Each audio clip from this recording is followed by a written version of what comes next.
There isn't anything that you need to get done. It's just that you want to live life in a joyful way.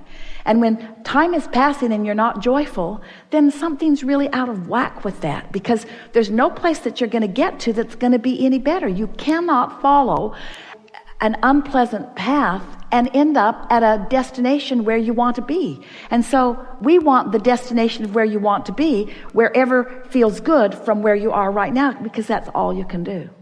Feel how this all fits? You've been listening to us for a while. You have, haven't you? You've been with us through the Law of Attraction series. Did you go upstream and downstream with us? Were you on the high-flying disc with us? Did you get in the vortex with us? And now we're asking you to create an atmosphere so that you can turn your thoughts to things. In other words, you've been listening to us for a while, and everything that we've been talking about from the beginning of our first interaction with you is to help you to understand that you are pure positive energy looking for a place to be glad. That's who you are. You're just looking for a place to have a wonderful experience now. And if you're having less than a wonderful experience, something's out of whack, and it's not us. Because we're having a wonderful experience. We're having a wonderful experience. And if you're not, it's because you're doing something different than we're doing. You're thinking differently about it, you see. You've got this figured out. Just be playful about it. And take score less of the time.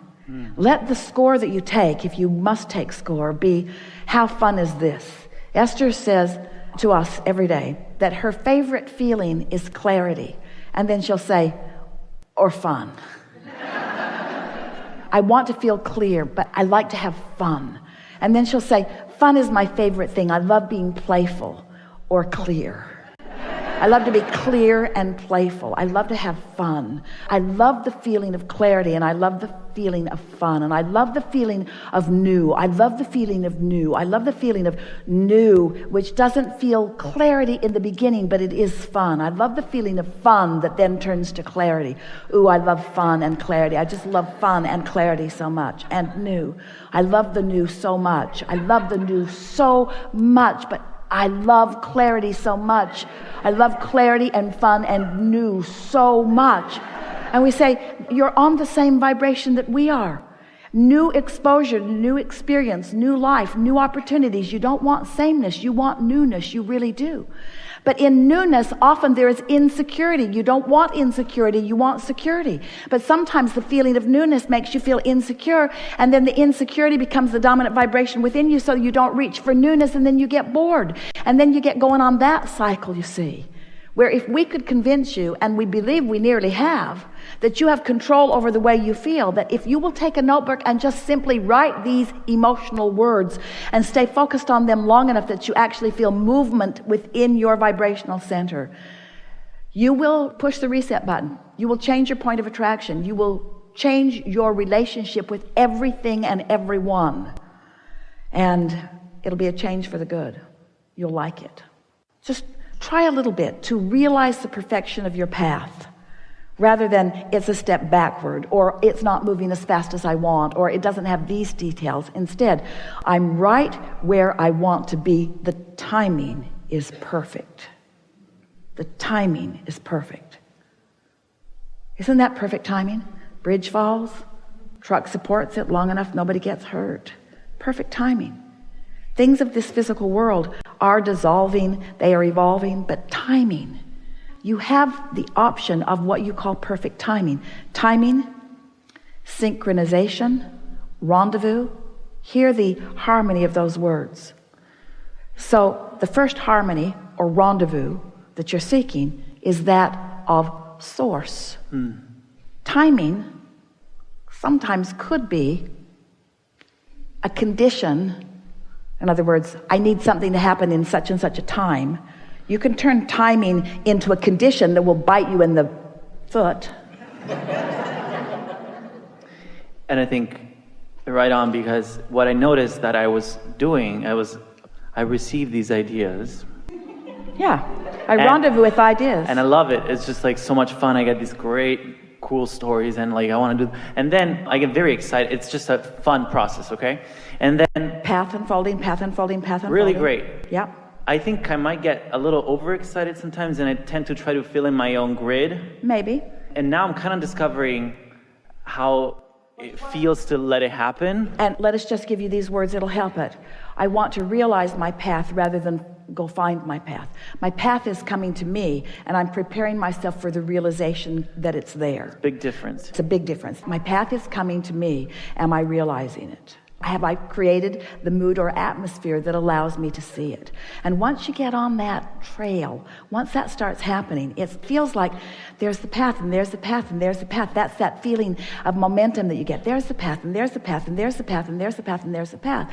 And what Esther began to notice is not only is she now able to feel that's a piece of the path, and that's a piece of the path, and that's a piece of the path, but whoops, I just stepped off the path. Because you can feel when you're on the path, and you can feel when you're not, but it's just through that comparative feeling. It's not that anything ever is awful. It's just that some things are more on the path than others. Some things are more on the path than others. Things that make you feel really wonderful are more on the path than things that make you not feel wonderful. But things that make you not feel wonderful are not off the path. It's just the things that really, really feel good are more on the path. You see? When Kate was little, Esther and Jerry played a game with her. Kate was really little. And the game was, Kate would hide something in this big room, and then they would play hot and cold to find it. And she would say, you're getting warmer when they were getting closer to it, and you're getting colder when they would get further away from it.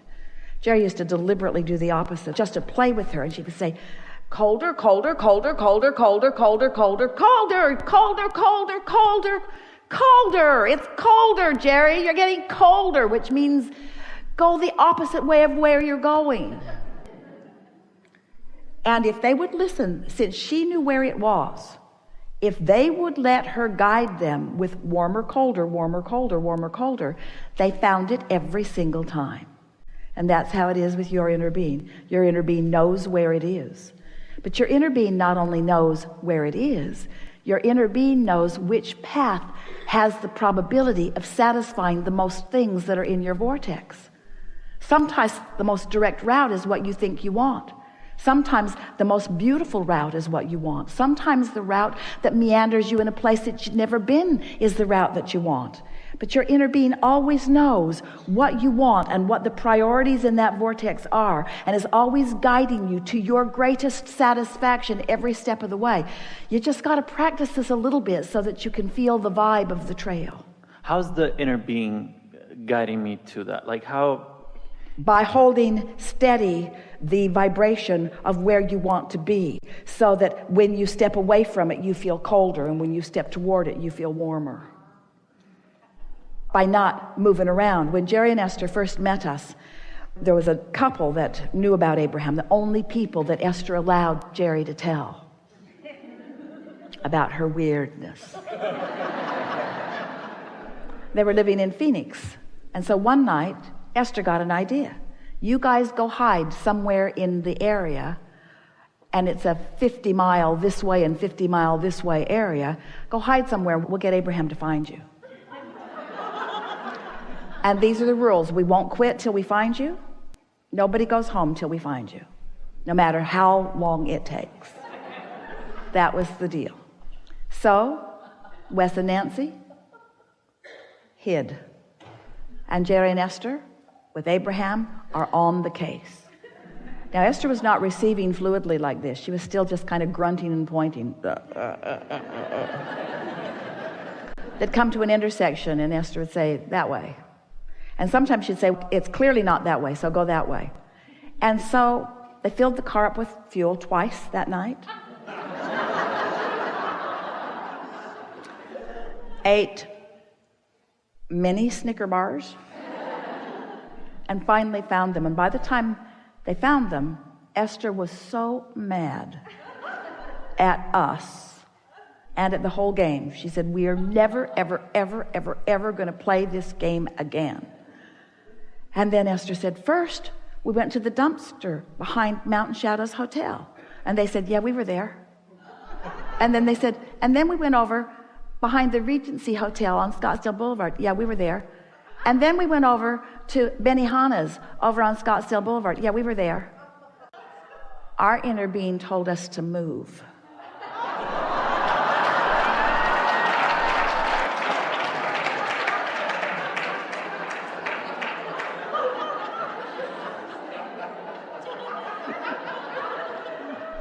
So, what we're getting at is,